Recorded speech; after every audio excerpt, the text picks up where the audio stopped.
My dad's mentality is, if you don't get on stage, if you don't show up to work, all the stuff that could possibly make your life great just disappears. No matter what, you show up, get out there and grind. The #1 health and wellness podcast. Jay Shetty. Jay Shetty. The one, the only Jay Shetty. But you know what's funny? What? I still remember the flight we were on together, and we sat down next to each other. And I'm going to sound like such a douche for saying this, but I have to say it. You were the nicest person in the world. Oh. And you were so kind, and you were like, I can't remember how you started the conversation. Maybe you can, but you were like, I really like your stuff. Yeah. I love what you're doing. And I was the idiot who's living under a rock. No. It was like, I think I know what you do. It's really cool, like, but I don't know. And then I came back and I told my team, I was like, I was sitting next to Bert Kreischer, like, we're texting. He's such a nice guy. He was so wonderful. And they were like, you met Bert Kreischer? They were like, he's amazing. He's funny. And I was like, I'm the idiot who doesn't know. And it was just one of those moments where like, you were so kind. You were so endearing. You were so sweet. And I was really touched by that interaction. I never in a million years thought the #1 partier in the world and me would have something in common. So You've got a weird thing that like usually only like Reese Witherspoon or Jennifer Aniston get, where you're strikingly attractive. So when I sat down next to you, I was like, whose eyes are these? And then I was like, wait, I know him. I was like, oh shit, this is Jay Shetty. I've listened to so many of your interviews. You're so good. You're so good. And so, I was so excited. And then I get told by like, I'm friends with a professional wrestler, Cody Rhodes. And he said, when I met you, I've never seen more of a pro wrestler personality. Like you explain yourself within a sentence and then and explain why you should like me. And I'm like, but it's, I'm a talker on a plane. And you were so funny already. And I was like, oh, this guy's hilarious. Because you were like, you know what, like you're good, but I'm a pretty big deal too, And you were cracking. And I was that doesn't sound like me. And I was cracking. But it was endearing. Like I want to put it out there. Like I'm not trying to overcompensate, but it wasn't arrogance. It was like, I was laughing with you.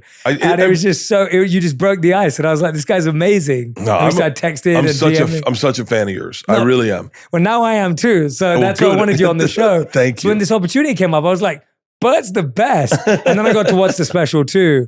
And I was just like, I really wanted to get inside your mind. I was like, I really want to know, the person behind the amazing success that you've had and the wonderful, endearing person you sit next to on the plane. I was going to ask you, probably had some crazy plane stories. I want to know, what's the craziest plane story you've ever had? Seeing as that's where we met. I got a good one. All right. I'm going to say real names too. I sat next to a woman, first class, when I was just married with kids. Like I had Isla and Georgia, but they were still really young. And the woman was coming back from Tibet. And she was like, had the beads on and henna all over, hot, attractive, probably a little older than me. Maybe I'd say 43. I was 30, maybe 6 at the time. And we started having drinks and we're talking. And then she says, what are you doing when you land in LA? I said, I'm going home. She goes, don't come to my place. Let's have sex. I said, what? She goes, I'm out of divorce. That's why I went over to Tibet. I'm a little lost, but I'm just looking to get.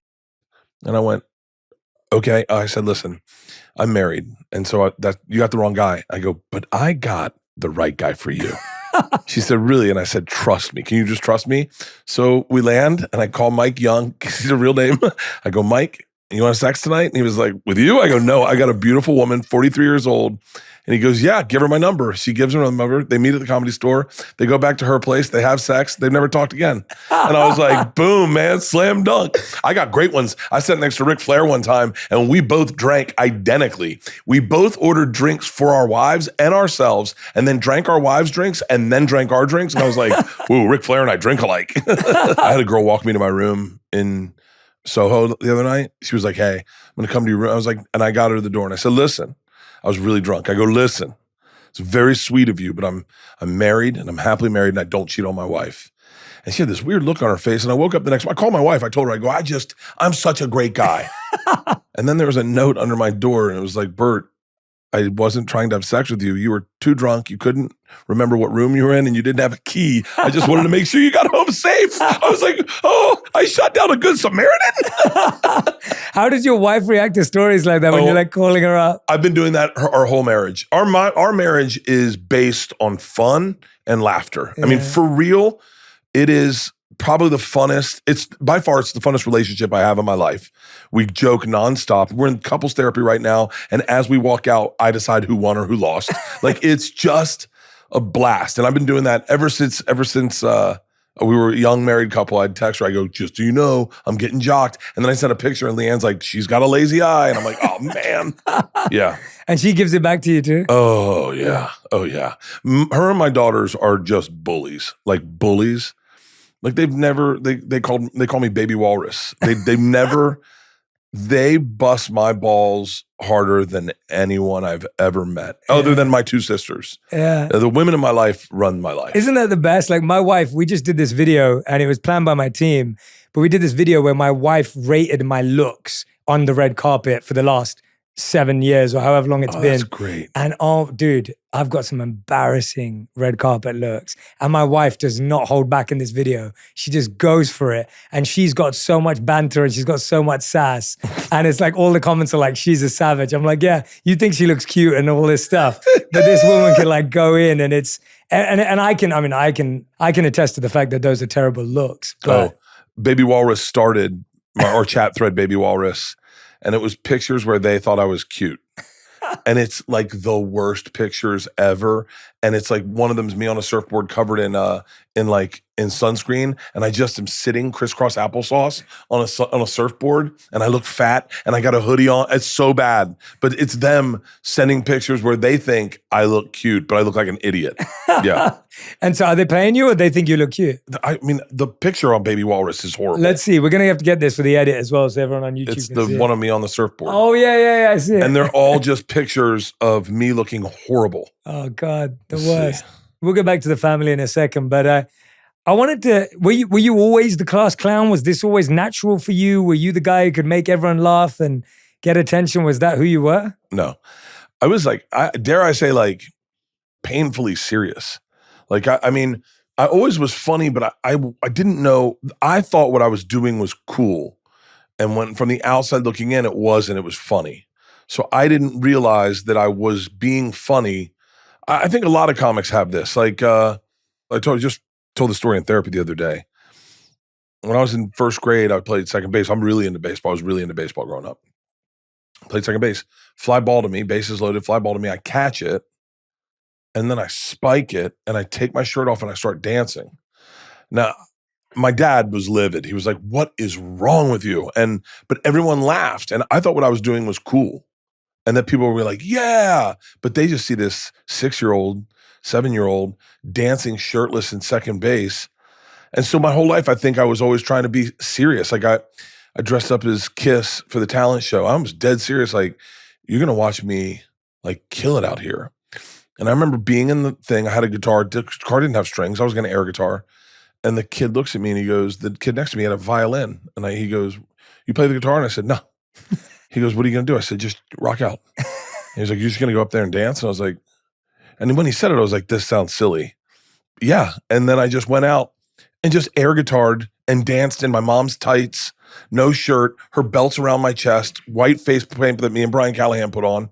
So yeah, I think, and I think I was that way all the way through high school. I don't think I was very funny in high school, although I learned how to tell a story in high school.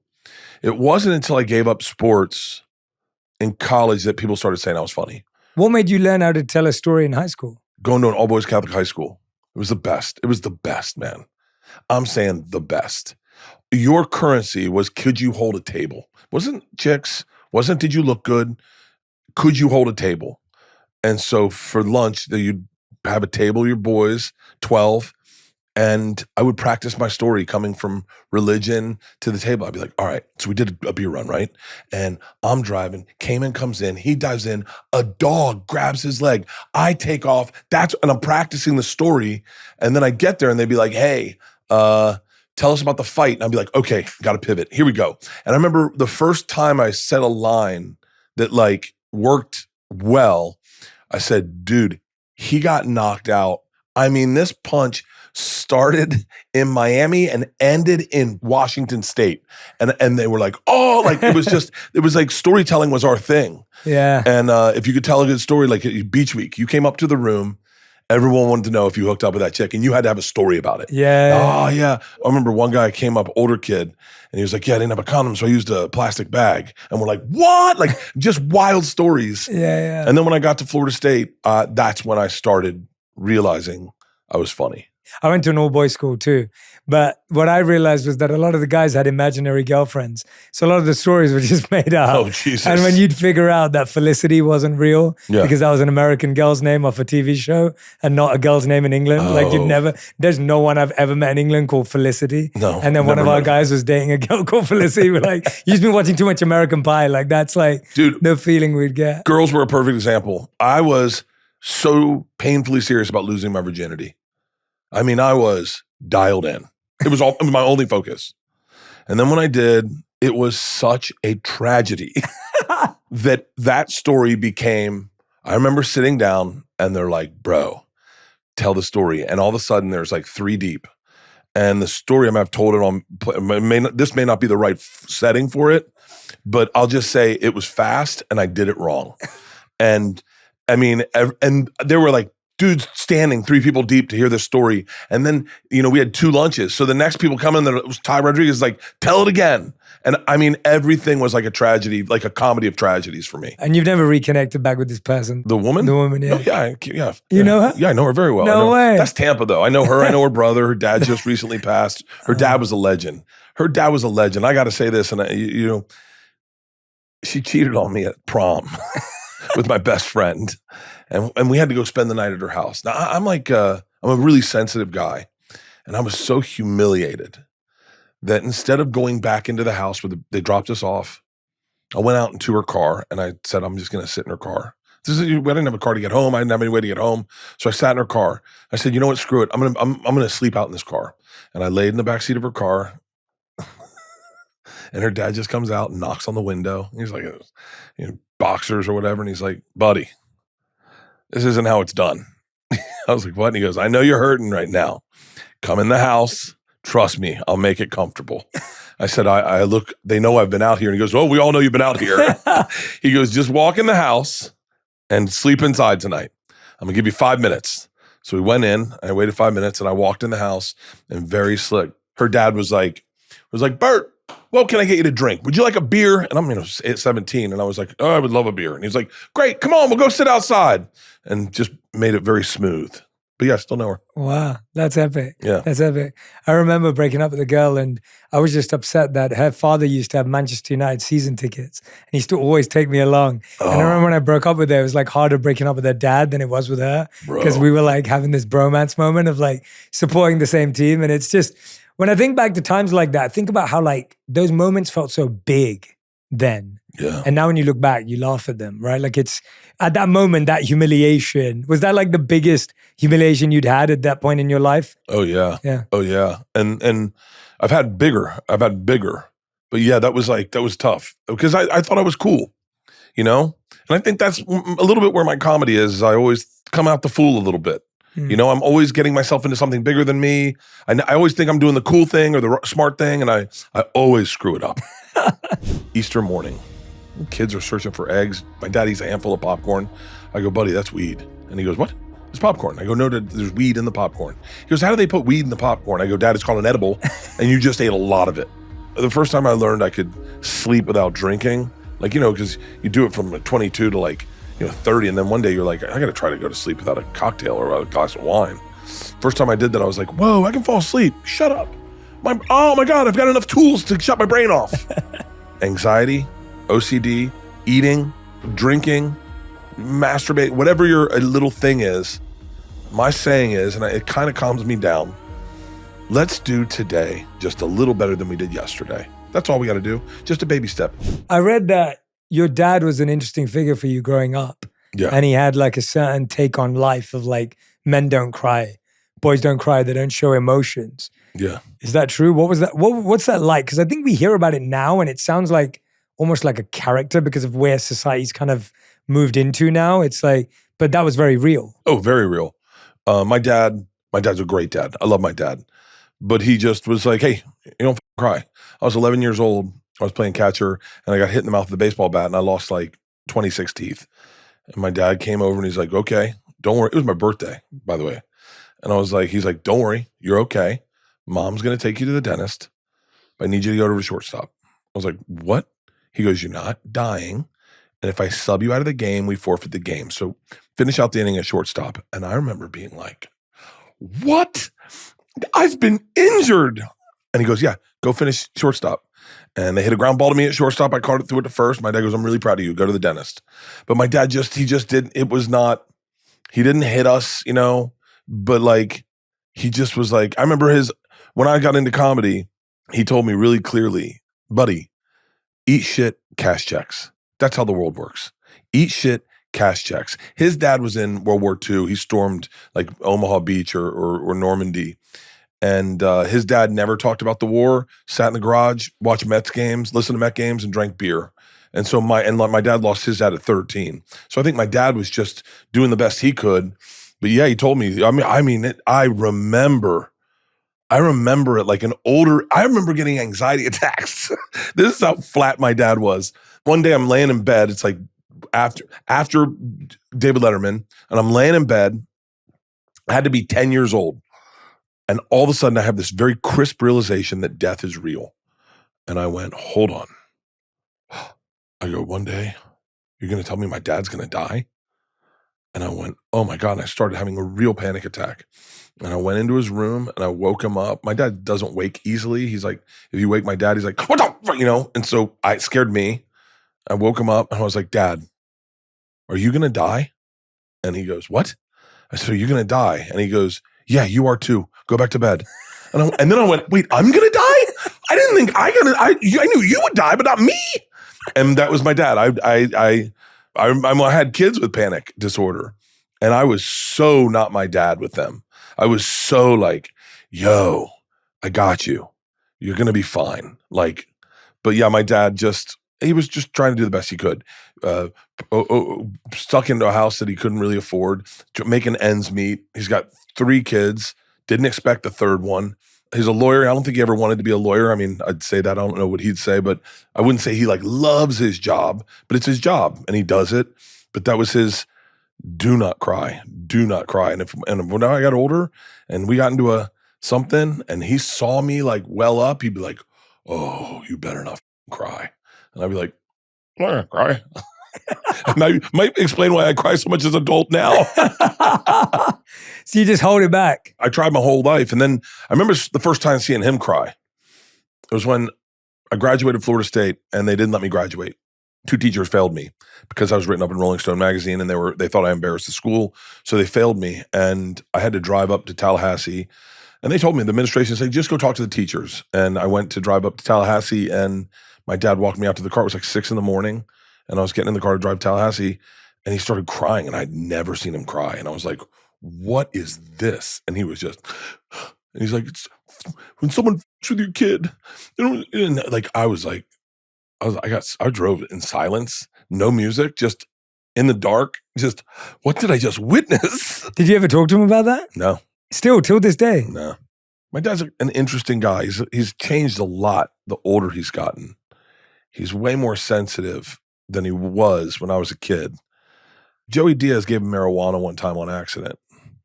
He gave him like a handful of marijuana popcorn. It's the first time my dad had ever had marijuana.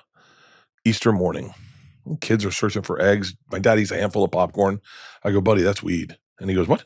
It's popcorn. I go, no, there's weed in the popcorn. He goes, how do they put weed in the popcorn? I go, Dad, it's called an edible, and you just ate a lot of it. And so he goes, well, what do I do? And I grabbed a handful and I said, I'll go with you. We're going to both eat weed. And we both ate weed. We did a podcast that day.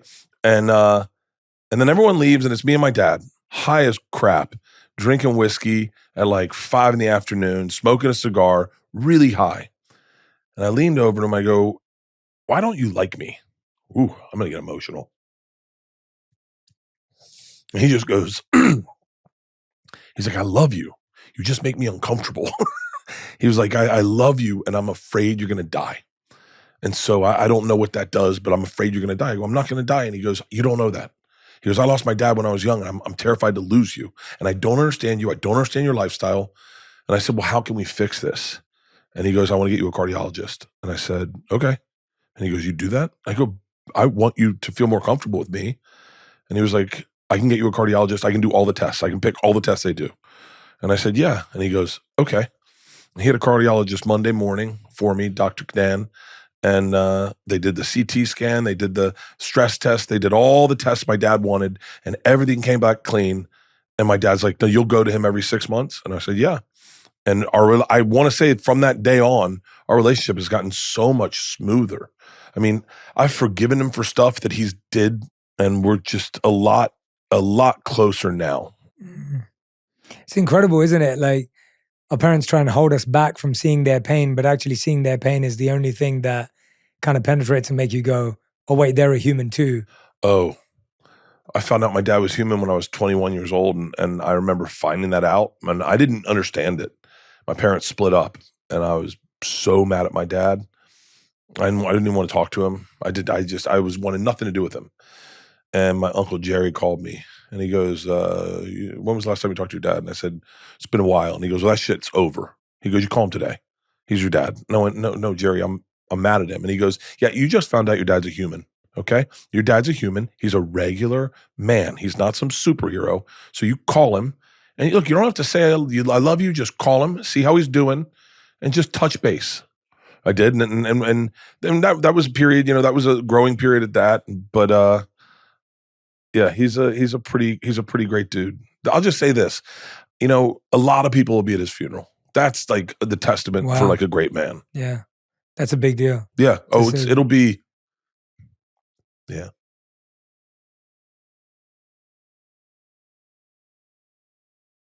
Yeah. He obviously means so much to you. Oh, yeah. I think everyone's dad does, don't they? I mean, for all our differences, and we have a ton, a ton. If you met me and met him, you would not know we were related. He's pretty quiet, does not want to get on stage, and sincerely doesn't want you to get on stage. I mean, he just saw me do stand-up for the first time. No. At the Amalie, yeah. No. After all these years? After all these years, I did the Amalie, which is the arena in Tampa. And I said, yo, if you should come and see me here. I understand like comedy clubs, but you should come to the arena. It's a big deal, Dad. He got there, and I don't think he realized what was happening for real. Like, he knew I was doing a show there, but he called me and he goes, Wade Boggs is here. Wade Boggs was like our hero playing baseball growing up. I said, yeah, I know. I put him in your box. And he goes, no, buddy, he's here. Do you think he knows you? And I said, Dad, he's at my show. He goes, I just saw Mike Alstott, football player. I go, yeah. And he goes, do these people know you? I said, Dad, I'm the reason they're here. And then he came backstage, and Derek Brooks, who's a legend, played at Florida State, played at the Bucks, is backstage talking to my dad. My dad's staring at Derek Brooks going, and Derek goes, can you believe how far Bert's come? He's doing the Amalie, and he goes, I was at his first show at Potbelly's. And Derek Brooks leaves. My dad goes, buddy, Derek Brooks knows who you are. I was like, yeah, I know, Dad. We just spent time with him. He knows who you are too now. But yeah, my dad that was the first time he saw me to stand up. What did he say? I got to be honest with you. I think it makes him uncomfortable. Like, I think he kind of half looks and half, like, I don't think he laughs a lot at it. I don't know. I mean, he goes, you're good. Like, but I make him uncomfortable. I had a great Shaq joke that Shaq wanted me to put in the special. It's, dare I say, borderline racist, but Shaq and I talked, it made us laugh, and Shaq's like, you got to put that in the special. And my dad's like, that does not go in the special. And I was like, Dad, Shaq says it's okay. And he goes, I don't give a shit. I am not comfortable with that joke. So I took it out. Shaq's like, you took it out because your dad? Yeah, what? But I got a better Shaq joke now. Okay. Oh, yeah. What's the bad Shaq joke? Well, I can't do it. I don't think your audience wants to hear it. Go see me on the Permission to Party World Tour starting in September. There we go. It's pretty aggressive. Oh, that's fun. That's fun. People can look forward to seeing that. But when I'm hearing about your relationship with your dad, I think it's so interesting where we just talked about that unlock of you figure out your parents are human, and you also get context of their humanity. Like you were saying, his dad died when he was 13 years old, and he saw that, and then he was scared of losing you. Like, I remember my dad took me to the home he grew up in India, and his home was the size of this room. His home. So the kitchen's in a corner. by the way, there's 5 kids that grew up in this house. Yeah. There's a bed over here. We get there outside, there's bats, cockroaches, and rats everywhere because he grew up in like this slum-like area. Disgusting. I'm 9 years old when I first go. Whoa. And then they shared a toilet with like 20, 30 families. And I remember going there at 9 years old and my whole perspective of my dad completely changed. Yeah. Because all of a sudden I had like a reference point. Now, my life wasn't luxury in London by any means, but it wasn't that. Yeah. And when you see like bats and rats and cockroaches at 9 years old, which like freak you out, That's and you think that's how your crazy. dad just walked to the toilet, walked back to his house. He was the youngest of 5 kids. And all of a sudden you just get like a completely different perspective on the man you're looking at. And it sounds like you had that moment as well. And I guess my question is, it sounds like it's not something you had to reconcile through a conversation. Like it's not like you've sat there and therapized it out or fixed it, but there's a resolution that's almost happened between both of you where he can come and watch you on stage, even when he hasn't for all these years. Like, would you say there's been healing? You said there's forgiveness from your side. Yeah. Like, what does that look like when there isn't a conversation? Because I think today we've got so much about you got to have the conversation. Yeah. No. I think for my dad, a lot of it was he always had the answer. My dad's the kind of guy that when I was a kid, the Iraq war started and I came home and I was like, I was against war because I knew that's what hippies were about and I wanted to be a hippie. And so I thought that's what the right answer. I'm against war. And my dad's like, no, you're an idiot. Why don't you go to your room until you realize what an idiot you are? And then when you come down, I'll explain to you why you're an idiot. So I went to my room and I was like, I don't know why I'm an idiot. Like, what did I and everyone should be against war. My dad came downstairs. I go, I don't know why I'm an idiot. And he goes, okay, there's a lot of interesting things about this war. Number one, it's the first televised war we've ever seen. We're watching them go to war and it starts like a football game. And me and you have the opportunity to watch this. Number two, this man, Saddam Hussein, is a monster to his own people. And we are going in to get rid of him. You do not know any of the politics, so shut your mouth and sit down and watch the war. And my dad was like that with everything. If you ever said an idea, to this day, if I say something, anything political, my dad takes the opposite side and will tell me. So in a weird way, it never gave me a foot to stand on politically. That's why I don't talk about politics on stage, because whatever I would say, my dad would tell me I was wrong. He wanted to show me. I think he was protecting me from looking foolish or protecting me from being the guy at a party that was a know-it-all. And, my dad kind of flew under the radar always. And I think when I started getting successful, there was a part of my dad where he no longer had an answer for me. He no longer had the solution. He couldn't put me in the right direction. When they fly, because they're older, I send them through a special entrance at the airport. It's a little expensive, but it's easier for them. And my dad had a broken hip and got knee problems. My mom's a piece of work. My mom's like me, okay? And so and he gets really upset. He's like, buddy, I don't need this. You can't afford this. And I go, I definitely can afford it. And he's like, no, you don't know. So one day I had to send him like my bank statement and be like, I can afford to put you through there. And he was like, what the, I think in that, it's not like the younger lion taking over the bigger lion, but like me not letting him pay for meals, that makes him uncomfortable. Like that's who he's been. He's been the leader of our family. And I'm not saying he's not still our leader. He is. By every stretch of the means, he is. However, I think not having all the answers for me and not being able to tell me exactly what to do and be confident in his decision made him very uncomfortable. I think. I don't know. But it didn't seem like you were searching for his approval at any point. I was, oh my God. That's all I've been doing. My whole life. He didn't like my long hair. Got a flat top. Came into his office and he was like, you look like an idiot. And I was like, God dang it. Like all I've ever wanted is that man's approval. That's it. Entirely, without a doubt, I just, like when he says, and he says very often how proud he is of me, it doesn't miss me. It hits me in the chest and it makes me feel great. And the fact that he'll call up and he'll be like, buddy, we went to the macaroni grill.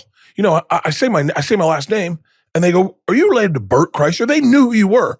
Buddy, I got a table right away. They gave me, they do the bacon there, the big bacon? My dad's like that. He loves it. And I think he kind of loves my whatever celebrity I have because it trickles to him. And now, like when he went to my special him and my mom sat backstage. They didn't go in they sat on chairs on side stage. And he's deaf and like not deaf, but he's losing his hearing. So I'm doing the show and I hear him say, "What did he say?" I'm like, Jesus, Dad. He said he saw her suck his dick. What? She lost weight, Albert. He saw her give her Leanne gave him a blowjob. And I'm like, you two shut up. But yeah, I'm constantly seeking his approval. I think it probably could be said for my career. I think the reason I'm into comedy is I'm searching for approval. I want people to like me. I do. I want people to have a good time. And I want people to go, you were fun. I don't need to be the best comic, but I want the people that see me to really have had a great time and like me. When was the first time you felt like you got his approval? Will Smith. Yeah, Will Smith. Well, I got a deal at like 26 years old. I've been doing stand-up. On my 26th birthday, I was in New York and I was just partying. I wasn't doing stand-up. I'd been there for a couple months and I got hammered the night before and it was my birthday. And my phone rang at like 8 o'clock in the morning, 9 o'clock in the morning. And I saw it was my dad, caller ID. And I said, I'll answer it. Let him say happy birthday and I'll go back to sleep. I answer it and he says, "You are a tremendous piece of shit." And I'm like, I go, "Dad?" And he goes, yeah, it's your dad. And he goes, "You are worthless. You have no humility. You're doing nothing." He goes, "I just perjured myself in court because of you. The judge said, 'Al, how's your son doing?' And I said, 'Great.' That is a lie. You are not doing great. And you never will do great. I have failed you as a father. I gave you no humility. I taught you no life lessons. You never had to work for anything. Things came easy to you. And I'm telling you," and I said to him, I go, "It's my birthday." And he goes, "I know what day it is." He goes, "I gave birth to you. We were there when you got born." And he goes, "I'm telling you." And I was like, "Dad," I go, "Well, okay, so what do I do with this?" He goes, "Nothing." He goes, "I'll foot the bill. Be a party boy." And I was like, "Well, I don't want you to feel this way about me." And he goes, "No, you should not want to feel this way about yourself." And I said to him, "What can I do?" He said, "Well, if you're serious about comedy, then you'll go to that club tonight and you'll do whatever you can to get on stage. You'll go to that man and you'll say, 'My name's Bert Kreischer. I'd like to be a stand-up. I'll clean up. I'll mop up. I'll flip burgers. I'll stand out. I'll do whatever you need, but I need an opportunity.'" And I said, I remember saying to him, I go, I can't do it tonight because I have a party planned." He was silent and he just goes, you have a party?" He goes, "You don't deserve a party. What are you throwing a party for? You're a failure. You go to that club tonight. You take yourself to dinner. I want you to write down some goals. And then you, after that dinner, you go to that club and you tell whoever you need to, you'll do whatever you can and you'll do it for free." And I said, "Dad, that's not how it works." I remember him very clearly saying, "Hey, for some young black kid in Harlem, that's how it works for him. Do you know why? Because he has humility and he knows how to get what he wants. That's how it works for him. It doesn't work for you because you're white and you feel like everything should be given to you." And I went, "Okay." So I said, "All right, I'll do it." So I took myself to a restaurant on 7th and Bleecker. And then I wrote down 26 goals that I had planned for that year. So I was turning 26. I went to the Boston Comedy Club. I met a guy named Louis Schaefer and I told him exactly what my dad said. "My name's Bert. I want to do this. Any advice, anything you do, get me on stage." And Louis Schaefer said, "You should move back to Tampa." And I went, "What?" He goes, "You're not going to be a comedian in New York. You don't have what it takes." And I went home, almost like victorious. I was like, "So Dad, this is how it works. I told you I was right." I called him the next morning. He goes, "How did it go?" I said, "Not good." This is exactly what he said. And he goes, "Perfect. This is what I want you to do. You go back tonight and you say the same sentence as if he never said it to you." And I said, "Okay." So I said, "Well, what do I do if he says the same thing?" And he goes, "You're going to do that every single night until there's a point where you're going to break him." And he's going to go, "Fine, I'll give you a job." So I went back that night and I went, "Hey, Louis, my name's Bert Kreischer. I want to be a stand-up comedian. I'm from Florida." He goes, "Didn't I tell you to move back to Florida?" I go, "Listen, here's the deal. My dad called me a piece of shit yesterday. I feel like a piece of shit. I need an opportunity." I go, "I'm going to be doing this every night for the next year as long as you keep saying this." And he went, "Fine. If you can bring in 20 people, I'll put you on at the end of the night." Nice. And I was like, "For real?" And he goes, "Yeah. You can go on right before Godfrey." And I was like, "Okay." And man, I brought in 25 people. Someone got heckled. Karen Bergreen got heckled by 4 Puerto Rican guys I brought in because one was going to jail the next day. And I was like, and Louis Schaefer comes out and he's like, "Where's a comic?" And I was like, "No one's here." And he's like, "You're on, let's go." Put me on stage and frat boy Bert came out and I lit these 4 Puerto Rican guys up so hard. And because I knew that guy was going to jail. And I was like, "Hey man, have fun tomorrow. Don't drop the soap. The place is going nuts." And I was like, "Can I give you some advice about jail?" I was like, "Suck it before you." And the day, it was so great They walked out of the room. The place went nuts. And I was like, and I got a job. Louis Shaver's like, you can do this every night. 6 months later, Will Smith discovered me. And my dad was floored. He was floored. We watched The Fresh Prince on Monday night, every Monday night. Yeah. It was a 6-figure development deal. And I remember that was the first time my dad didn't have an answer. And I said, what do I do with this money? He goes, I don't know. I've never gotten a paycheck like that. He goes, buddy, I remember him stuttering, like, I can't tell you. I don't know. He goes, let me hook you up with Bob Kazarian. I still remember the guy's name, over at Merrill Lynch, and we'll figure it out. And that was when my dad was like, he's like, you met Will Smith. Will Smith taught me how to pitch movies and pitch TV shows, and he was like a blessing in my life. Yeah, that's beautiful. I didn't realize we had Will in common either. Will's the best. I mean, I love Will. Yeah, one of my favorite people. He's one of like my family to me. Yeah. He is the sweetest guy in the world. He was so good to me. He gave me great advice. We're about to pitch ABC. Jamie Tarsis, God rest her soul. And I drove over from the Valley with him and JL. And, JL, yeah. And James Lassiter. Yeah, and I had to piss. And Will came in and he goes, I'll go to the bathroom with you. So he sat at the stall right next to me at ABC. And any guy knows that the sound of a man's urine hitting a toilet sometimes indicates how big their dick is. And he had a fire hose. I mean, it was like, and I couldn't pee. I got gun shy. And Will says to me, can I tell you everything you need to know about Hollywood? But I'm so in my head going, pee, pee, pee. I didn't hear a word. I didn't hear one word. And then he goes, and then he stops peeing. I realize if I can't pee next to Will Smith, I can't sell a show next to Will Smith. I start peeing, and all I hear him say is, be yourself. That's it. That's the only thing I heard. And then I went into the room, and Will was like, Bert used to party hard or something. I was like, yeah, you guys ever try to knock yourself out? And they're like, huh? And we used to do that in college. And you had to do it on the side of like put your head against something, because if you just hit your head, it's not going to happen. And I knocked myself out, and Will's just like, and we sold a sitcom that day. I love that. Yeah, man. he's the best. Yeah, he's the best. Dude, it's like, as I'm listening to you, I'm just like, it's so interesting, because I feel like that moment that you told me about baseball with, you and your dad telling you, like, on your birthday, just go play and then we'll sort it out later. What was the power of that? Like, what was the good thing about that? And then what was the hard thing about that? Like, there was good, obviously, that came from it. This work ethic, this ability to turn up, the ability to push through pain. But there must have been some pain that stayed, which searched for that approval. But what was the good and the bad? Because it sounds like you've been able to process both. He had a mentality, eat shit and cash checks.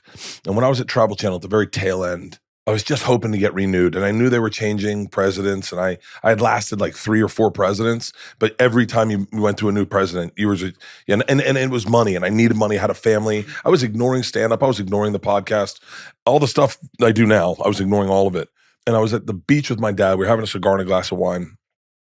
And he goes, so what's the deal? What's our plan? I think I was 42 years old, 43 years old, looking for my dad's approval. And this is so my dad. I go, buddy, eat shit, cash checks. Thinking he'd go, that's my guy.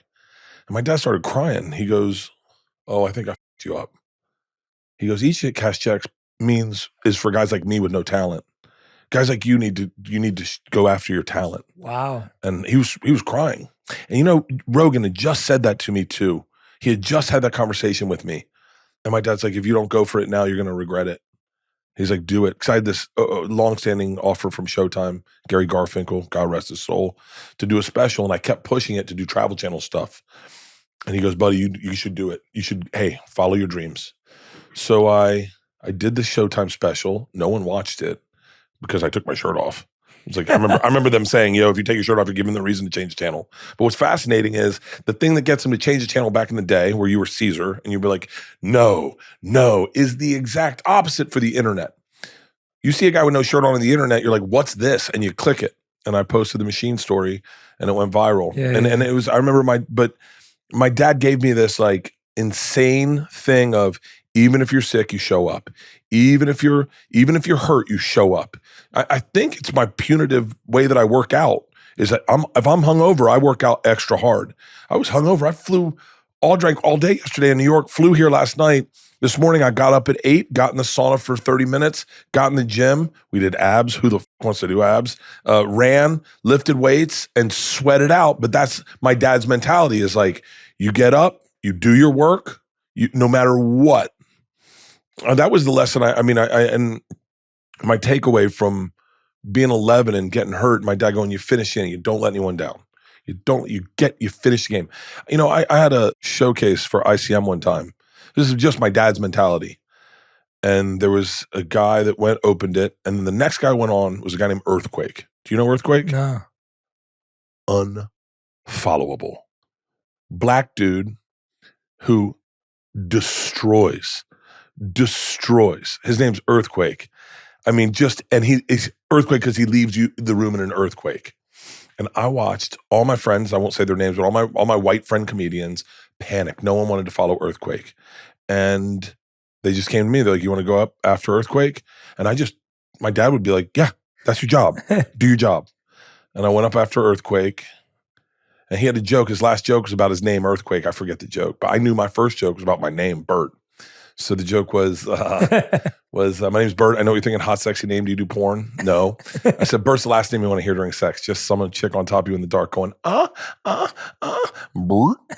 And then I go, shh, call me Earthquake. And the place exploded. But you know, here's the thing, and this is my dad's mentality is, if you don't get on stage, if you don't show up to work, all the stuff that could possibly make your life great just disappears. And that's been my mentality this whole career is you show up, no matter what, you show up. You got an audition, you show up. They want to meet you in a general meeting, you still don't think it's right for you, you show up. And that's definitely the way I've taken the road. Dude, let's do the road. Make hay while the sun shines. Get out there and grind. Yeah. And that's what it takes. I mean, I feel like comedy's like there's a new comedian every month that's taken off. You've had like a long-standing career. It's hard to do that, to keep reinventing yourself, keep coming back, special after special, success after success. It's hard to do that. Yeah. It feels like it came from that. I 100%. Yeah. I mean, a lot of my friends, like, just like the pandemic hit. And my brain was like, that doesn't mean we can't do stand-up. And they're like, no, the country shut down. And I went, I'll figure it out. And so I came up with a type of touring, outdoor comedy festivals, where I took drive-in movie theaters and I plugged into their system. We showed it up on the big screen. We shot it with 4 cameras. All the feeds went into the car so everyone could stay socially distant. And I think I did 30 cities. I think I maybe did 30 cities, 60 shows, 62 shows. I toured all through the pandemic. Insane. That's just the way my brain works. Is like, just because you say no, that doesn't mean, look, you got to do it. You got to work. Yeah. Don't just take the foot off the gas. What I love about the earthquake story too, it's like what your dad said, if you didn't put yourself under that pressure, you wouldn't have found that great new take. If you're a dad right now and you're listening, this is the only takeaway you need. My dad, whether it's true or not, always told me, you love pressure. Buddy, when all the chips are on the table, you perform your best. I don't know what it is about you, but you love the pressure. You just love it. And I'll tell you, my whole baseball career, if we were down, man on first and second, we're down by 2 runs, that's when I performed. When we faced the fastest pitcher we ever faced, that's the guy I hit the best off of. And I'll tell you is, in stand-up, I've always done best when the most pressure's on me. I need to do Secret Time. First show, I bomb. I'm only doing 2 shows. I bomb. I hadn't bombed with this hour ever, and I bombed. The crowd had to wait in the rain. We had a power shortage. It was horrible. And I'm nervous. I got one more show. This is my first Netflix special. I got one more show, and I'm sitting in the green room, and Leanne just echoes my dad. She goes, well, you know you love pressure. This is when he's going to perform the best. Sit back, everybody. And man, that show... I mean, best stand-up show I've ever had in my entire career was that one show. That was murderous. Wow. People say with comedians, obviously, there's such a defense mechanism with humor and comedy to mask pain and challenges and all that kind of stuff. I wonder, and you've said before as well, like, I usually, laugh through pain. It's like, what's a pain that you couldn't laugh through? I hesitate to even say this, but I've been very lucky. I've been very lucky. I haven't had a lot of tragedy in my life. And I can laugh at just about anything. I laughed at my grandmother's funeral. I laughed twice at my grandmother's funeral. Tell us. I started crying. My dad had a rule like, don't cry in front of your kids. And I started crying. And this is before we put Priscilla down. I started crying. He goes, whoa. Hey, stand up. It's him and my Uncle Jerry. And my dad goes, buddy, pull it together. And I was like, I'm upset. And he goes, why? I go, because your mom is in a box up there? And he's like, yeah, she had a great life. You celebrate her life. You don't cry. Can't let your girls see you cry. Then they're going to be freaked out. I was like, Dad, it's just hard looking at her. And he goes, no, you're fine. I go, well, she's not smiling. And he goes, are you a fucking idiot? He goes, do you want her smiling in that box? Do you have any idea how creepy that is? And I started laughing. And then he goes, there you go. All right, you're out of it. Good, let's go. So then at the end of that funeral, everyone leaves. My dad and my Uncle Jerry. Ugh. I mean, they go, hey, come on.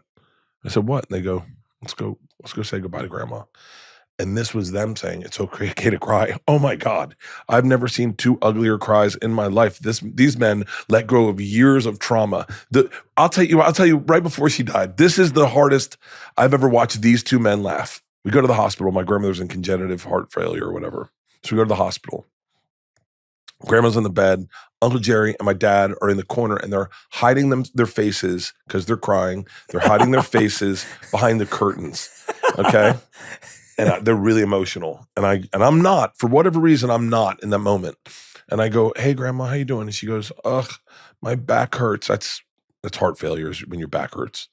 And I go, well, do you want me to rub your back? And she goes, I would love that. Birdie boy, rub my back. So I start rubbing her back. I go, I love you so much, Grandma. I go, I think you're going to make it out of this. And then I go, wait, I think you might have dropped a tissue behind your bed because I think there's tissue falling off. And she goes, that's my skin. And my dad and my uncle go from crying to laughing hysterically. And my dad's going, he's kicking my going, he's rubbing skin off her back. He's rubbing skin off her back. And my Uncle Jerry's just, and I'm watching these two curtains shake and I'm just rubbing skin off her back going, I love you, Grandma. Yeah. I can laugh through just about anything. Oh God. When was the first time you let your daughter see you cry? I came home. I was on the treadmill. Leannon's in the room with the girls, and this is in Priscilla's third knee surgery. Priscilla had 5 knee surgeries. On her second knee surgery, they realized the other knee was bad too. They were gonna have to do another one, and the guy goes, "Listen, you're 15 grand into this dog. I think we need to put her down." And I went, "What?" And he goes, "I can't promise that these are gonna last, but like I'm telling you, the one that we already fixed, that's bad again. We got to do that again." So she's asleep. I can put her down right now if you'd like. And I went, well, hold on. And I went, oh my God, can you give me a second? And he goes, yeah, give me go talk to your wife, but call me soon. So I start crying and I'm trying to hold it together. And I walk in the room and the girls see me crying and they start laughing. And they go, oh, Mom, Dad's crying. And Leanne goes, girls, if Dad's crying, we're all about to be crying in a matter of seconds. She's like, this isn't funny. And I go, they want to put Priscilla down. And George and I are like, what? And then pulled it together and we didn't put her down. We got 2 more. We got those 2 knee surgeries, then 2 more knee surgeries. And yeah, but they've seen me cry a lot now. Yeah. Once the floodgates open, dude, I cried at the Avengers movie when Spider-Man died. I was sobbing, crying, and Isla's mocking me. I cry at movies real quick. I do too. And you just watch them. They don't even watch the movie. They just watch me and stare at me and giggle. Yeah. Yeah. Well, that's why I find you to be such an interesting, fascinating person because like you got this larger than life personality. You've got this partier background. And then like you've got like this soft heart. Oh, I'm like the biggest. Yeah. And it's like, and even when I met you, I could just tell immediately. I was like, this guy's got the softest heart. And at the same time, if I saw you, I wouldn't necessarily have that, perception. Yeah, I think that's accurate. I think people think I'm a one thing. And then when they find out, like the one that always shocks everyone is I've only had sex with 6 women. And they're like, what? And I was like, yeah, I wasn't that guy. Like the time I lost my virginity, that changed my life. And that moment I went from, okay, I'm not cool guy that can just bang chicks. I'm super sensitive guy that needs you to get me because I'm not sure I do this right. Like my wife goes, that's why my wife takes those phone calls and she knows I'm never going to cheat. She knows I am a wreck. But yeah, and so everyone's like, really? You've only had sex with 6? I go, yeah, because in college, I'd go to a bar and I was just hoping someone would get me. Like I wanted someone that wanted to watch Fletch 3 times in a night. How does she get about obviously all of the exposure of her life and her sex life as well? What's like allowed? What do you need permission for? What do you get away with without any? She says as long as it's funny. Oh, wow. She goes, as long as it's not mean and it's funny, I'm in. I remember the time I realized she was game for anything. She farted during oral sex. and I made a joke and she started crying. And I said, what are you crying about? I'm the one in the fire hole. I'm gonna shit in my mouth. You're crying? And she said to me, you're definitely telling this on stage. And I said, what, can I? And she goes, well, yeah, obviously if I did this, someone else has done this. I'm not the only one that ever did it. And it's funny, you should talk about this on stage. And I did. And man, it was like a killer bit for a while. But like, yeah, she watched This Hour and her note was, I'm cool with everything you're saying. I need to know the way you're saying it has love in it. Like it has to have a smile in it. Because I was doing, when you do material a lot, you get bored of it. And sometimes you don't show the sparkle in it the way you did when you wrote it. And with this material, I mean, making fun of a woman because she's getting older and she's going through menopause and she's aging. And if you don't say it with love or a smile, that was her exact word. There needs to be a smile and a little bit of rascal in your voice. Like you need to say. And so she was really adamant about that. I love that. She's like a comedy coach. Oh, look, she's not funny. Let's be very clear. I take offense when she tells the people at the party, I'm the funny one at home. I go, hang on. My comedy bought the house. Let's be real, okay? She's a gangster. She's awesome.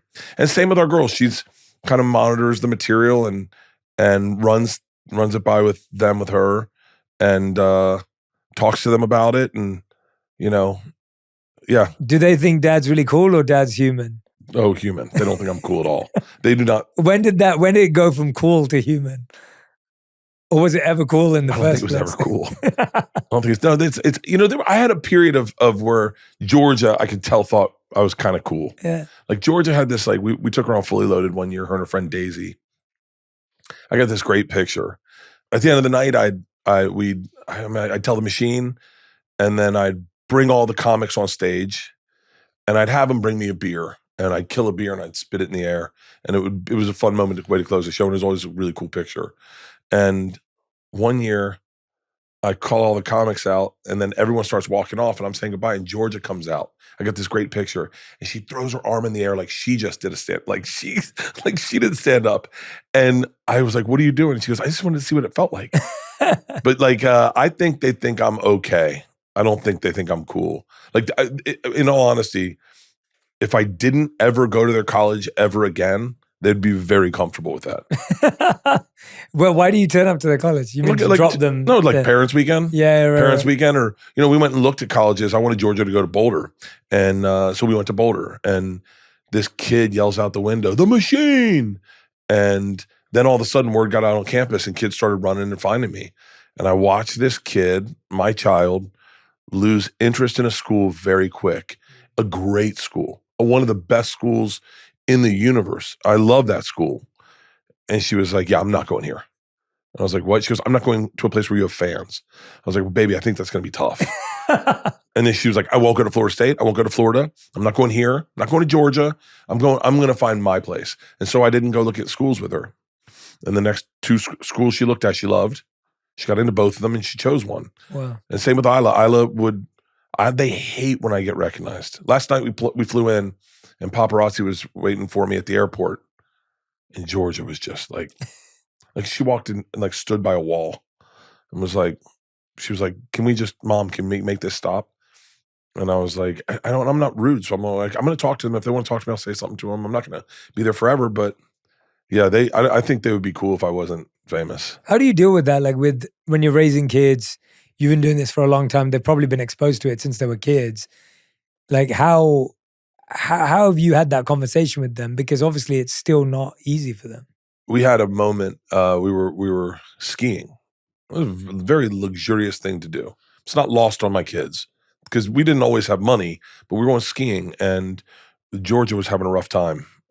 There was something going on with Georgia. By the way, we didn't know this, but we all had COVID at the time. And so Georgia's having a rough time and she has a meltdown and she's, a junior in college, high school at the time. She's having a meltdown. And I'm talking to her in front of where we're staying, right by the lifts. And we're both in our ski outfits. I'm holding my snowboard. She's got her snowboard and she's crying. And I'm trying to talk to her and help her out with this thing she's going through. And these two dudes are like, oh shit, the machine. And I just look in her eyes and she's like, and I was like, what's up, guys? And they're like, can we get a picture? I go, I'm kind of doing a thing. And they're like, real quick, real quick. And I'm like, it's easier just to take the picture than to, and so I take the picture. She goes, I understand that this allows us to do this. She goes, it would be nice just to have my dad sometimes. And I was like, I know. And it's sharing your time with fans is what is difficult for them. And I'm not a good guy at like saying no. Mm-hmm. Like I don't, I've seen my friends do that before, and it always rubs me wrong. Where I'm like, just take a picture with it. Yeah, you know? I feel the same way. Yeah, it's almost like this is the reason why you get to do what you love every day, and the least you can do is take a second and listen to someone. Yeah, and I'm assuming with you as well, people have great stories. Like that's how I feel. Like I get to talk to people who just have amazing stories to share and life-changing moments, and I'm like, I feel like if I didn't sit there and listen to that, it almost gives me fuel to keep going and keep moving because.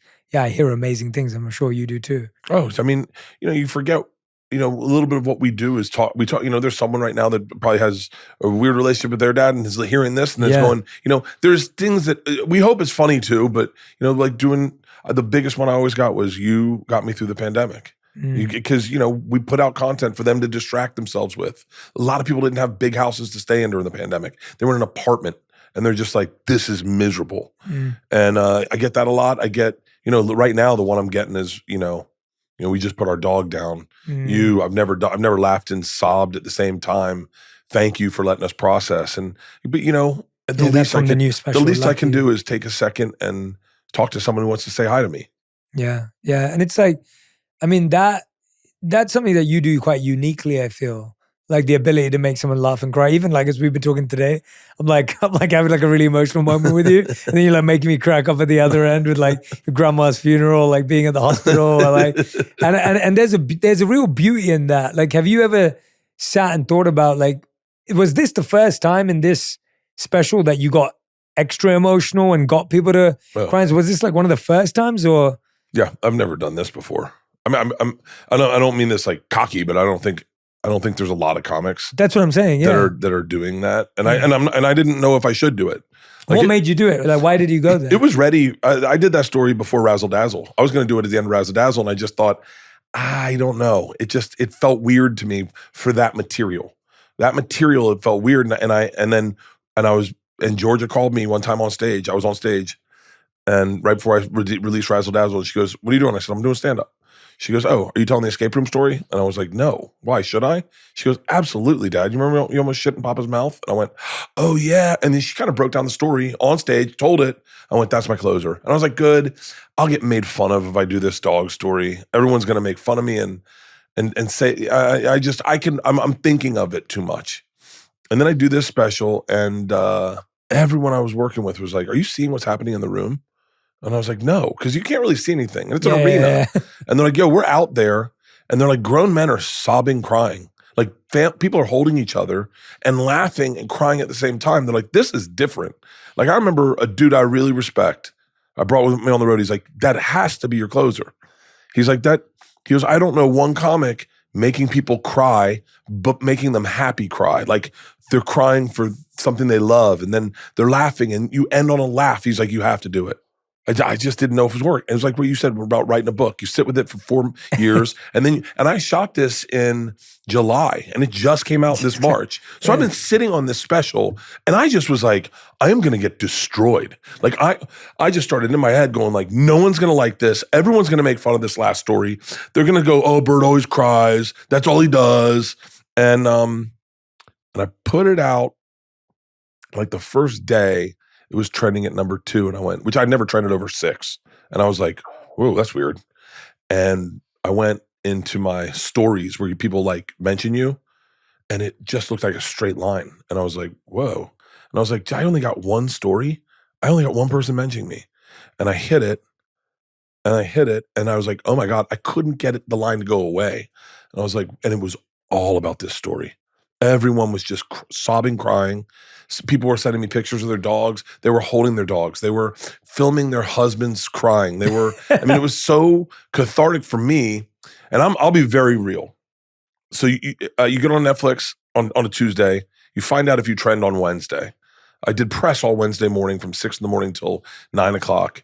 I don't know if anyone's liked the special. I don't know if it's trending. I don't know any of that. I go and take a nap, and I'm waiting for an agent or someone to text me. Like, I said to myself, if it just trends in the top 10, I'm going to be happy. Look, I'm 52. Maybe there's guys doing it better than me, younger than me. I expect them to just blow my doors off. Just please tell me I have another year of doing stand-up. That's the way your head's thinking.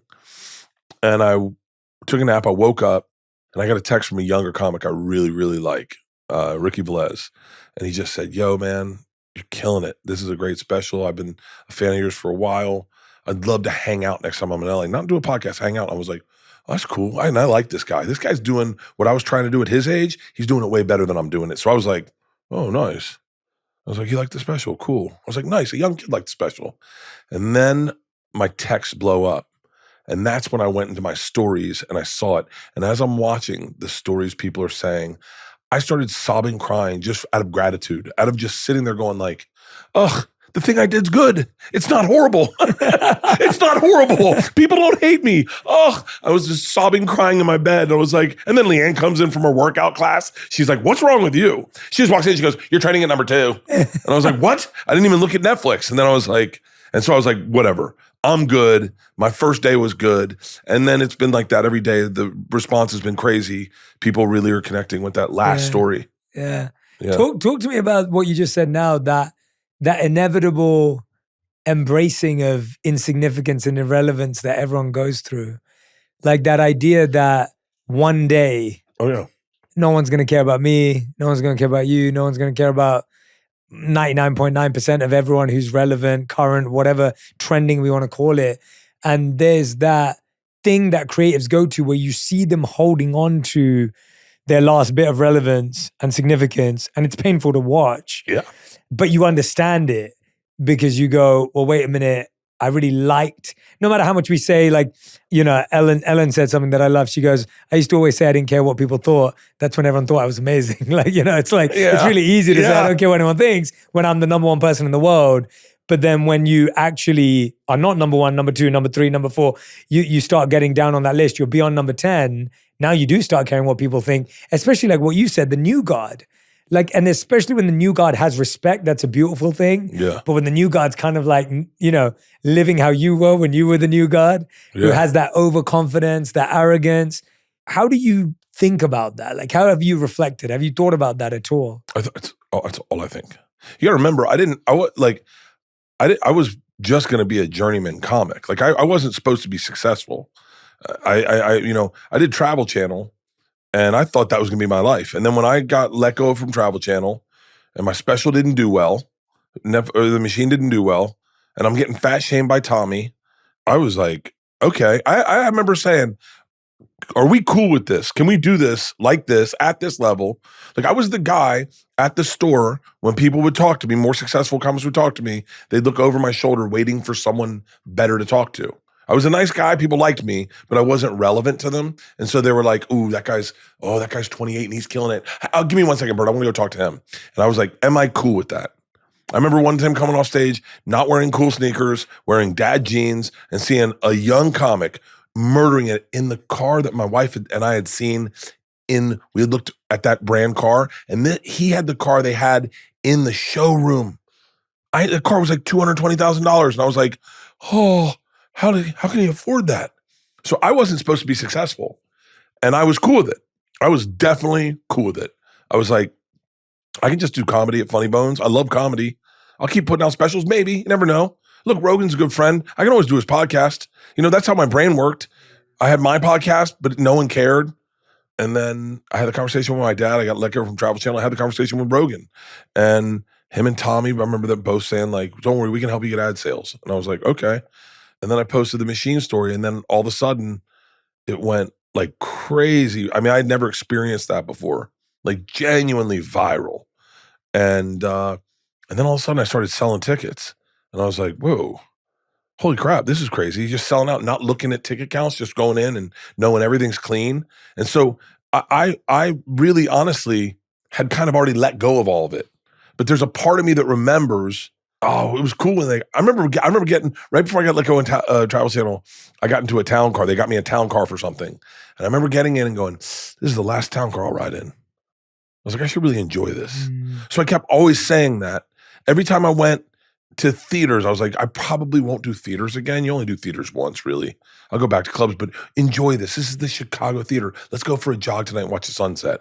And then, this is crazy. I'm doing the Beacon. I'm not going to sell 2 shows at the Beacon ever again. So let's really enjoy this. And I brought my girls that I grew up with in Tampa out to my bus, and we hung out. And then when I started doing arena, I didn't even know I was going to do arenas. I didn't know I was doing an arena. I was in Green Bay, and I was like, I'm doing an arena? And they're like, yeah. And I was like, whoa, I got to really enjoy this. And so every step of the way have been like, I got to enjoy this. But then, I take 9 months off, wait for the special to be released, and I did it again. Am I cool with not being relevant? Am I cool with not being the shiny object? And maybe going back to clubs or going back to theaters. I remember I texted my manager today. I go, hey guys, I don't need to do arenas anymore. I love theaters. Saw Kevin Hart did a theater. I go, there's no shame in doing a theater. A lot of them you make more money than an arena. And then the special came out, and I was like, it was just like a relief. I was like, I can breathe. I can breathe. That, oh my God, that is like, and then we were on a call today, and they're like, yo, doing arenas again in the fall, starting in September. And I told them, I said to them, hey, when we book out 2026, I don't have to do arena tours. Like, I don't have to be holding on to something. I'm cool with doing some clubs and doing some theaters and doing some outdoor venues. I'd like to do the Gorge again. But like, I go, let's shake it up, And they were all like, really? I was like, yeah. I don't know. I don't care. Like I've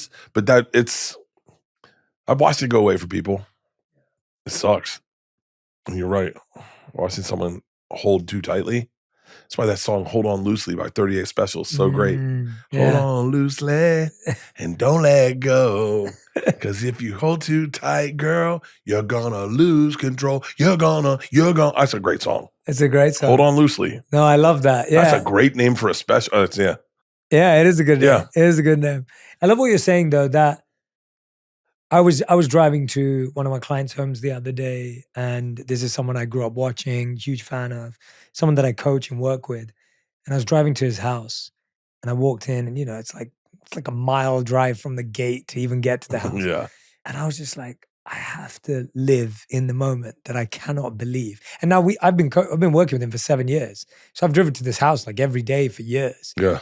But I was like, it loses its value when I stop being grateful for it. As soon as it becomes familiar, like what you're saying, I love what you just said. I love what you just said, because as soon as greatness becomes familiar and excellence becomes familiar and all of this stuff becomes familiar, you lose its value. And then when you lose it, you never got to experience it. Yeah. So you realize you never had it in the first place because you were just running after it. Like you were chasing the whole time. Oh, you yeah. never held it. And what you just said is you held it for that moment. I still hold it. Yeah, you still hold it. I just signed up. When I did The Machine, my producer, Cale Boyder, he's one of the greatest guys. Happens to be a great movie producer. And I was like, yeah, I'm gonna not drink and I'm gonna be clean. I'm gonna work out. I'm gonna eat clean. I'm gonna look good. And he just kind of looked at me and was like, hey man, that's not who I hired. He's like, look, if I know who you are, like, if you're not having fun, it's going to show up on screen. But if you're having fun, it'll show up on screen. Like, if you were having fun, and he goes, I can't tell you the movie's going to be a hit. I can't tell if it's going to be a flop. You never know. But what I can tell you is you're probably only going to get to make one movie. So enjoy this process. Have fun. And man, I had so much fun making The Machine. It was the experience of a lifetime, because every day I was like, I will never make another movie. I will never have another movie where I don't have to memorize lines, because I say whatever I want to say. Like, it was like the greatest life experience of my life. But yeah, that's how I look at every project. This is probably the last one I'll do. I thought, I know I have one more special with Netflix. Like, I owe them one. And I go, that might be my last one. But that only makes it better though. So the cool thing about a special, and you don't get to experience this, and I don't think some comics think about this, but I think about this. So I take this material that I create about 18, 24 months out, and I take this and I work it and I play with it. And at a certain point I get bored of it and I reinvent it and I come back to it, but I play with this. For 2 years I work on this same stuff. And when I do my last taping, I did 6 shows, and on my last taping, I was present and I said, this is the last time I'll say these words. Oh, it's like I give them to the universe. They'll never get them again. And I get so emotional saying that, but your material is who you are. And I go, this is the last time I'll say this wording in this cadence. And it's just so, but with a band, you never do that. Yeah. And then sometimes you tell a story like a machine and you've been telling it now for 15 years. I'll still tell it. Listen, that story changed I sat in the Ryman Theater. There's a woman named Angela Johnson, brilliant comic. She's got a great nail salon bit. I was with Ari Shafir and Nate Bargatze. None of us were working very well. None of us were making money. She had sold out the Ryman and they were chanting for this nail salon bit. And I said to the Lord, Lord, give me one bit that people give a shit about. I'll tell it until the day I die. And he was definitely listening. He was like, I got you. I'll one-up it. I'll make it a 12-minute bit. You're going to make a movie out of this bit. I got you. And that's my nail salon bit. You've always been so open about mental health and like talking about anxiety. And that's a big priority for us here as well, because I find that so many people in their journey never get to share that. People don't get to see that within people. You've talked about anxiety, intrusive thoughts. Like, why were you comfortable enough to open up about that without thinking people are going to pick at that, look at that weird, your peers kind of, where did that get that courage and confidence? I think it was stupidity. I just was like, when I got into the business, I was like 100% transparency. I was watching comics as a character and I was like, that doesn't seem fun. So you're going to pick a character and then you're going to stay a character your whole life.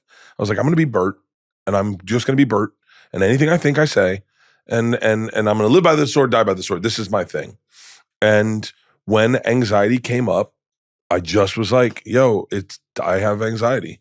Like I have really bad anxiety. I have OCD.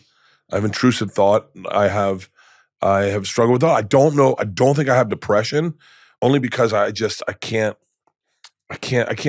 think people that have real depression think it's insulting for me to think the thing I go through is depression. I know what it's like to have anxiety. I had an anxiety attack driving in college and I didn't know what it was. I thought I had a brain tumor. And then the first time I was explaining it to someone, this is probably 27 years old, 28 years old. I was explaining it to someone and they were like, oh, you get anxiety attacks. I went to a therapist and she said, I have a fear of flying. I don't know if you noticed, but I have a fear of flying. I have rituals I do when I fly. She said, well, you have anxiety. Let me give you Xanax. And then I took Xanax and I was like, oh my God, is this what regular people feel like? I was like, are you kidding me? And then I developed a problem with Xanax, as many people with anxiety do. And my wife, right when we had Georgia, she said, you're done taking Xanax. Like I'd been using it, on and off for like a year. And she, maybe a little more. And Leanne's like, you're done with Xanax. You can have one if you need one, but it can't be your go-to every night. It can't be the way you put yourself to sleep. And then when we started doing podcasts, I just was like, I don't know. I was like, I just be open and honest. I have ruminating thoughts where I just chew a thought over and over again. What's been the most recent panic attack? This morning? You want the one this morning? I'm a great comic. Nick Thune was telling me about when he quit drinking, and he said he was having a liver failure and his back was hurting. And this morning I woke up on my side and my back hurt. And I went, that does it. You party too much, your liver's failing. And I started going through thoughts. I could not stop. And I have a saying when I start having anxiety or OCD, I go, be like a shark, get out of bed and start moving. Second you start moving, things start helping. And I go, get in the gym, get in the sauna. Let's get in the sauna. Let's sweat some stuff out. It's just back pain. Trust me, you would have other symptoms. But I can't connect with it. And it goes on and on and on. And I just obsess about it. And then I bring it up to almost everyone. I've brought it up to everyone I've seen today. And then I go, no booze anymore. I'm done for a month. I'm going to cut off for a month. That does it. And then I come up here and I see your house. I go, all right, bottle of champagne. what's it going to hurt, right? but I have a saying with life, whether you're dealing with anxiety, OCD, eating, drinking, masturbate, whatever your little thing is, my saying is, and it kind of calms me down, let's do today just a little better than we did yesterday. That's all we got to do. Just a baby step, a little better than yesterday. And if we have a bad day today, realize tomorrow we're going to do better. We have an opportunity to do better tomorrow. And so I've been stuck in that mindset today. And I said, let's do a little bit better today than we did yesterday. And so that's where my head's at. But yeah, I've had really, and my daughters have anxiety, and Leanne doesn't. They have sleep anxiety. They both had sleep anxiety when they were young. So Georgia would wake up and think she was dying. And I remember I was so glad I had anxiety then because I could help her.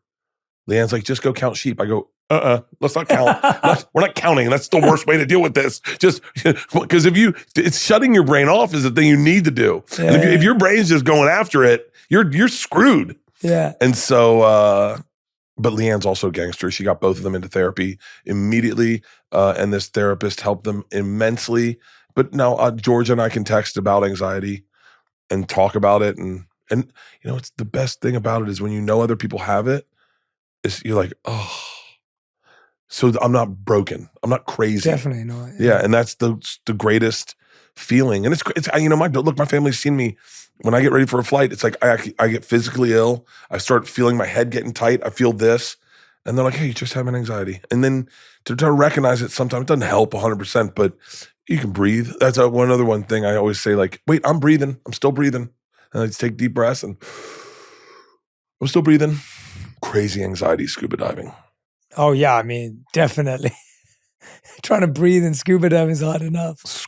I mean, probably one of the biggest panic attacks I ever had were scuba diving in a thunderstorm in Fiji at 90 feet. Yeah, that'll do it. Yeah. And we're in a tin boat, and I'm just like, I get in the water and we start sinking, and I realize very quick, nothing I like is down at the bottom of this ocean. And I start kicking up to the top, and my dive instructor just grabs my BC, grabs my thing, puts it in my mouth, like just holds it there and just going like this. And I sunk with this Fijian woman who looked like Junior Seau. She was a big woman.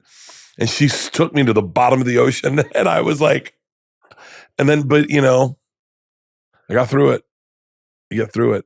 Yeah. You always get through it. No one dies from anxiety. You've developed enough coping mechanisms. I don't know if I have, and I don't know if they're healthy. I know alcohol's been a big coping mechanism of mine.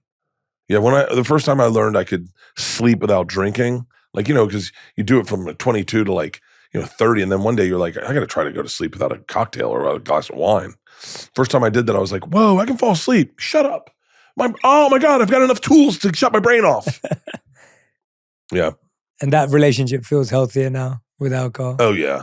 I mean, look, let's be real. Alcohol's poison. Everyone knows that. It's not good. You shouldn't do it. But I'm also not a Mormon. I like to have a good time. I like to get loose. It's for alcohol, for me, it's not even the buzz. I got to be honest with you. It's the letting loose. It's the celebration. It's the, hey, do you want to do a shot? And you go, oh, I definitely want to do it. It's the permission to party. It literally is. I mean, I named that tour this because when someone's like, hey man, when someone likes a joint, you're like, you want that? That's like, yo, let's do it. Let's get after it. I love when people crack open a bottle of wine, crack open a drink and go, hey, you want one? It's the funnest thing in the world. When flight attendants say to me, can I get you something to drink? I love that because they don't always say that. But when they do, I go, this is going to be a good flight. I have a speech that I've people passed around, but it is like a first kiss. When we got married, Leanne goes, I said, does it bum you out you'll never have sex with anyone? She goes, no, absolutely not. I said, me either. I said, I think I'm good just having sex with you. She goes, what really bums me out is I'll never get a first kiss. No, for us, that's the worst because we got to do the kiss. Yeah. All the anxiety's on us. We got to wait the whole night. Does she want to kiss me? Is she going to kiss me? Should I take her? Should I do it in the car? Should I do it when we walk to the car? When should I do it? Oh, no, that was the wrong time. That was the wrong time. For a woman, it's just this excitement of like, when's it going to happen? Yeah. Is he doing it now? When's my present show up? And that's how I feel about shots. Well, what's the Whoop telling you? I see you with the Whoop on. So I'm crazy I'm crazy neurotic. Okay. Okay. So I check all of it. My favorite day in the year is December 30th when they post our scores. Yeah. I love Whoop. And I have found that if I am overly hydrated, my heart rate is lower. So every night before I go to bed, I drink 4 liquid deaths, 19-ounce liquid deaths. I drink 4 of them. I pee in the middle of the night, but I drink 4 of them. My heart rate's around 56 beats per minute and that's after having, a bottle of wine or some Porosos.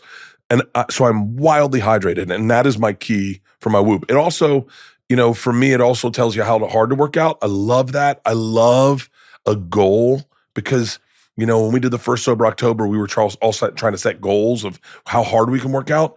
And that when you see the top of the mountain, you know where you have to go.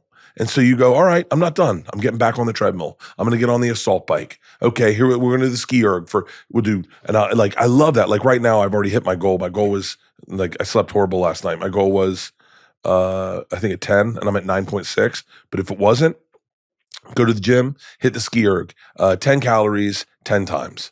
And we'll see. We'll just get there. 10 and get him a minute break. Yeah, I like that shit. I love it. I love Whoop too. It's great to measure. You need it. And then they measure your steps, and you're like, "Yo, Whoop, how long have you been doing that?" Because I didn't send this in. You just turned something on. Give me my old steps. I want to know what my old steps were. Yeah. When I started measuring steps was the very first. I got a Fitbit, the little one you put in your pocket, and bro, that changed the game for me. I was like, I'm into fitness tracking. And then when they sent these to us for the second Sober October, buddy. This thing does not come off my wrist. Unless I do a special, I take it off. You're going to need to pay me for that Whoop. Yeah, we should figure that out. Yeah, they used to. They still do. They're pretty good to us. Yeah, I love that. But it has been, you are literally the best time. Buddy, you're the best interview I've ever done. You're so good at this. I feel so present. It's crazy. You're so much fun. No. Like, you got to realize this is there's good chemistry. What we should do is we should do a double date. Your wife and my wife. I love that. And then my wife's going to go, shut the f up, Bert. Let him talk. I can't wait to meet her. No, honestly, we have to hang outside of this. I'd love that. I've got your number. You're such a good time. And we end every episode with a final 5. These questions have to be answered in 1 word to 1 sentence maximum. Okay. But I may ask you to elaborate because I think you're going to give me some awesome answers. So question number 1 is, what is the best advice you've ever heard or received? Don't take anyone's advice. That's the best advice. But sometimes everyone's advice is so built up with their bullshit. I remember posting a dance video and everyone was like, why would you do that? Sold out my tour in seconds. I'm so glad I didn't listen to anybody. That's a good story. Don't take anyone's advice. I love that. I fully agree. The amount of publishers that told me not to call my book Think Like a Monk. That was my first book. And they were like, don't call it that. No one wants to think like a monk. They're giving you advice based on their failures. Totally. And you're not them. Totally. And then data, which is already in the past. Yeah. Right? Having said that, Joe Rogan gave me the best advice ever. And he just said to me, a little high, a little drunk in the back of the store. He's like, you need a Netflix special. And I was like, yeah. He was like, no, you need one. I was like, I don't know how to get that, Joe. And he goes, be undeniable. And he just walked away. I was like, the fuck does that mean? I wrote in my joke book and I just tried to figure it out. And then when you are undeniable, you're like, oh. That was great advice. I love that. Question number 2, what is the worst advice you've ever heard or received? Worst advice I ever got was, you should start wearing a shirt. If I had worn a shirt. Who told you that? I won't say her name, but someone that worked at Showtime. She said, hey, you should wear a shirt for this. Trust me, no one does it without a shirt for a reason. You should wear a shirt. And I almost did. And then she said, how about this? You do one with a shirt, one without a shirt. Okay? And I said, well, then we can't cut in between them. She goes, yeah, we'll use the one with the shirt. Do not do it without a shirt. And I was like, I don't know. I remember thinking I'm a little different. Like, I want to do it my way. Like, I know that. And a lot of people were like, why would you not wear a shirt? My dad, why would you, buddy, put on a Brooks Brothers coat, a tie, look sharp. And I was like, nah, I'm going to do it shirtless. And thank God. I mean, I think that's been that's how sometimes people just go, oh, I didn't recognize you with a shirt on. That's so good. Do you know what? When you came in today and I buzzed you in and I saw you without your shirt on. I was like, he's going to do it without a shirt. I love Dude. it. I love it. I was like, he's going to do it without a shirt. I told the team, I was like, he's come without a shirt. He's going to do it. And then you came out of the car. Yeah. And then your team had your shirt. And I was like, okay. It would people would turn down. off. My breasts are just too meaty. I'm at the point now where my breasts hit my stomach. You don't know what that's like. It's sad. I look good standing up shirtless, but sitting down shirtless, I look like a melted candle. Dude, it's great. I love it. I was like, guys, he's gonna do it with a shirt. I can answer these last ones shirtless, just to really be brand friendly. God, this is a nice shirt too. It's a really nice shirt. I really like it. I don't know. You look great, bro. You look great. Oh, thank you. Yeah, it's like, wow. We're getting, there we go. Okay. We're getting the full experience. I love it. Now I'm like, okay, what's our next question? You're amazing. I love this. Question number 3 is, what's different and similar about the way you parent your kids and the way your dad parented you? Oh. I'll tell you what's similar. Okay. I parented my kids the exact way my dad parented me. What's different is my kids are smarter than I was, and they told me I was doing it wrong. Dude, I was a raise your voice kind of dad. Girls didn't. I remember the biggest fight we ever got with girls. They took the collars. They like when our dogs are naked. And we have bull mastiffs. I go, girls, the second you take the collars off, I can't control that dog. And they let both the dogs out and they chased a woman. And I couldn't get them because they had the collars. And I came in and I started yelling at my girls. And Georgia goes, just so you know, when you get to here, we know there's nowhere else you're going. And I was like, what? And she goes, the threat's over. This is as bad as it gets. And I was like, what? She goes, you're not going to hit us, so it's not working. All right? And I was like, oh shit. And I realized, oh, it's not working. You can't just go like, that does it. I'm not, because this is as bad as it gets. I go, okay, where does it go from here? And then Georgia took the car with her friends in it. You're not allowed to do that. And she was like, here we go again. Leanne caught her. And I said, yo, come home right now. She drops her friends off. She comes home. She sits and she's like, all right, do it. Like that. I go, hey, it's just unsafe. Can you do me a favor? Just write like 1,000 words on why you think that I'd be upset about this. And she started crying and she goes, wait, you're not going to yell at me? I went, no. I go, it doesn't work. You said that. It doesn't work. And it doesn't work. You're still doing bad things. So like, just write 1,000 words and then give it to me. And she started sobbing, crying. And she was like, she goes, I think you're turning into like a really great dad. And I was like, really? And she goes, Dad, you understand me. Like, your dad, Wow. It didn't work. And then she wrote 1,000 words, and it was all 1,000 words why she loves me and doesn't want to let me down. And I went, oh Wow. shit. Yeah, I love my dad, but he didn't do that. Wow. Do you think having the daughters changed you? Like that was, those two kids are just incredible kids, really incredible kids who get it and get me and not perfect. Trying to plan a trip to Hawaii and both of them want to get jobs this summer. I'm like, what are we talking about? If my dad said Hawaii, I'd be like, yeah, I'll quit my job tomorrow, Dad. Yeah. I love that. Question number 4. You're such an open book. What's something people don't know about you that they'd be surprised to hear? I think if people heard my inner dialogue sometimes, Interesting. I think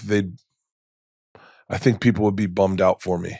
Oh, interesting. You know how you say the things sometimes you say to yourself, you go, I forget the quote, but it's like, you know, what would you say if someone was saying that about your daughter? Yeah. And you go, oh, I beat that person up. Why would you let them do it to you? Mm-hmm. Sometimes my inner dialogue can be really punitive. Mm. And I think if people heard it, it would break their heart a little bit. And that's the one thing I tried better to change about myself is my inner dialogue, to be more positive about myself. But at the same time, that punitiveness is the thing that drives me a little bit, where I go, don't let them, if they think that about you, you change, you do better, that does it. Let's get in the gym. Let's write. Let's read that script. Let's do that movie. Let's challenge ourselves to do that. Let's go back on tour. Let's take time off. Like, I think that inner dialogue, as unhealthy as it may be, I bet if most people heard that inner dialogue, they'd give me a hug and go, I do the same shit. Yeah, definitely. Yeah. I think we all do it. I do it. We all do it. You just look in the mirror and then you should be happy. Like, you look at these crystal blue electric eyes. Oh man, I think there's so many. I think you're spot on. There's so many, and by the way, it is that you're somewhat trained to be driven, and you know that level of setting that standard high is what lets you rise and keep going. Otherwise, we would have sat here for 10 minutes and walked off, right? Like what? There's no need. Yeah. So there's that, and then there's the compassion, and that's why I've seen the best performers in the world. They have high standards, but then they have high grace. Yeah. And it's like, if you have one or the other, it doesn't work. Like if you have high standards and you have low grace, you can't actually keep to those high standards. No. And if you have low standards and high grace, well, then you'll never get anywhere. I'm always blown away by guys with crazy confidence. Yeah. And I'm like, is that real? Yeah. Like I go like people just talk wild shit. And I'm like, yo, I'm actually a good comic. I'm better than I'm like legit, but like you believe that about yourself? Yeah, I'm always blown away by that. Yeah. But you have to. Yeah. You have to. There was this great Federer gave this, Roger Federer, the tennis player, gave this amazing commencement speech last year. And he was saying that he's only won something like 60% of his points in his lifetime. And he was saying the best thing I have to do is lose a point and then forget about that point.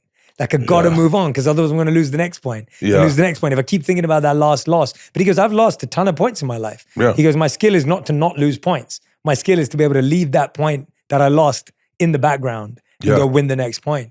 And I feel like that's that compassion, that's that grace of like, just move on, next one. Yeah. Like you did with your next special.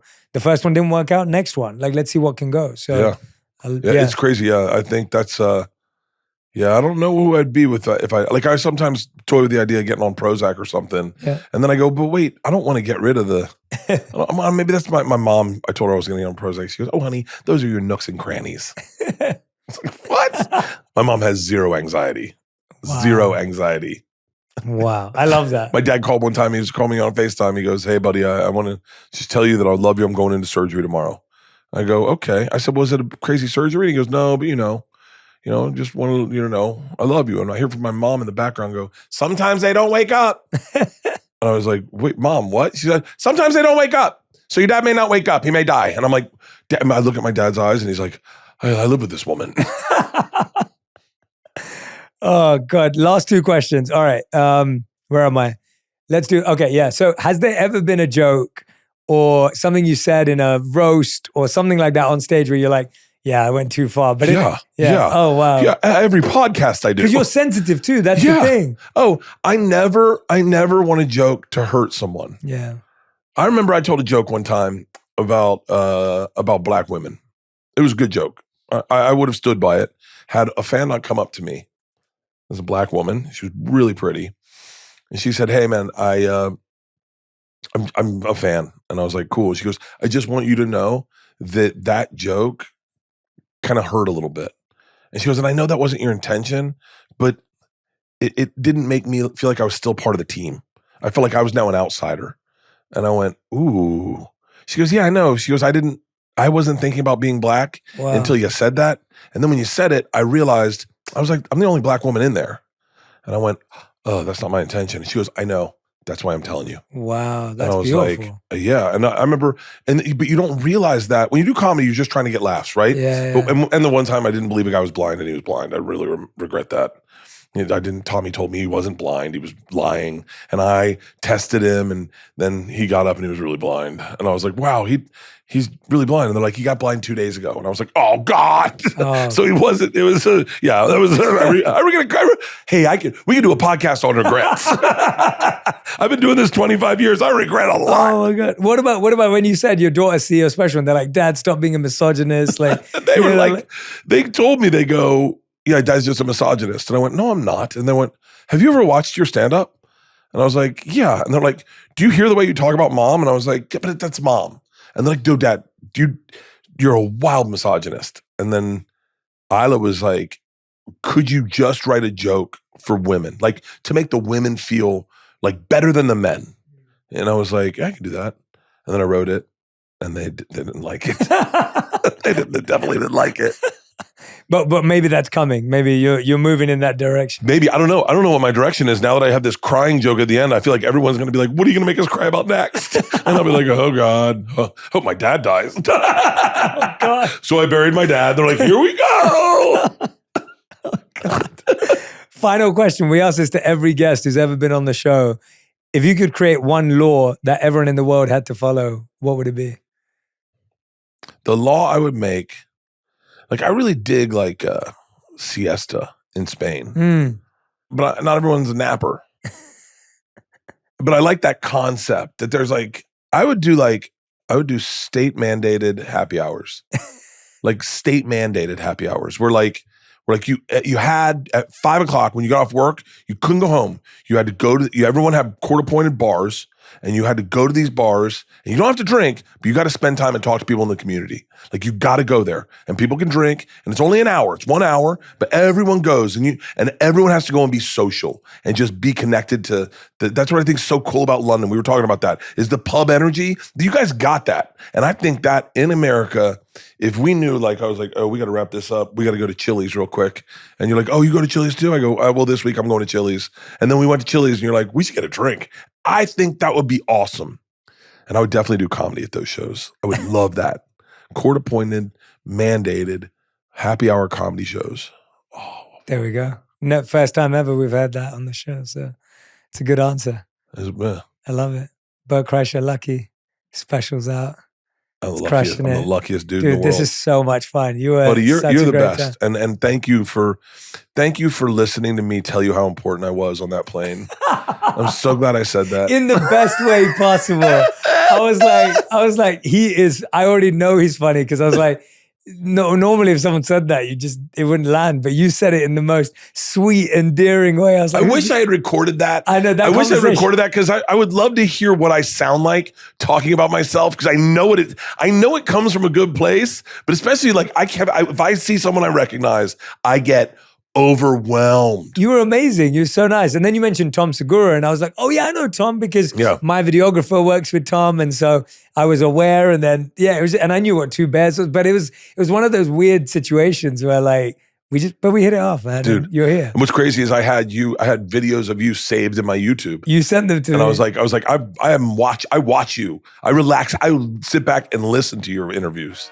You're too kind, man. Dude, you're the best. I want to come to your next live. I'm there. In the audience. Done. Double date first. I'd love that. For that first. Okay. I love it. I'm in. Jay, Come thank in. you. I love it. Thank you, Bert. If you love this episode, you'll love my interview with Will Smith on owning your truth and unlocking the power of manifestation. Anybody who hasn't spoken to their parents or their brother, call them right now. Don't think you're gonna have a chance to call them tomorrow or next week. That opportunity with my father changed every relationship in my life.